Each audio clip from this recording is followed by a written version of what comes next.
لیکن آہستہ آہستہ آگے بڑھ رہی ہے۔ دیکھتے ہی دیکھتے درخت کی اس شاخ نے میرے نیچے رکھے ہوئے سامان کو اپنی گرفت میں لے لیا اور پیچھے ہٹنے لگی۔ اسی وقت میرے حلق سے ایک دلخراش چیخ نکل گئی۔ یہ حیرت انگیز چیز میری سمجھ میں نہیں آئی تھی۔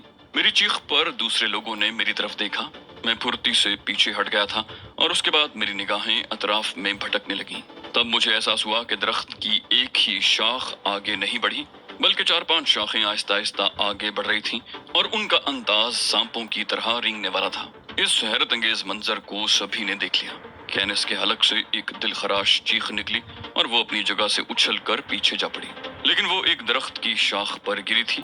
دوسرے لمحے میں نے درخت کی شاخ کو اس کی کمر کے گرد لپٹتے دیکھا۔ ہمارے رونگٹے کھڑے ہو گئے تھے اور ہم خوفزدہ نگاہوں سے درختوں کو دیکھ رہے تھے۔ دفتن میکنو نے سامان آگے کو گھسیٹنا شروع کر دیا۔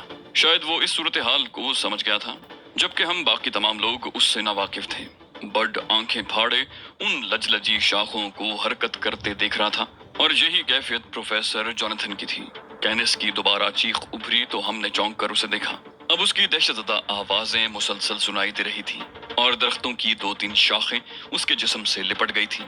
یقینی طور پر یہ خون آشام درخت تھے جن کے بارے میں ہم نے پڑھا ضرور تھا، مگر دیکھنے کا اتفاق کبھی نہ ہوا تھا۔ ان کی شاخیں ہر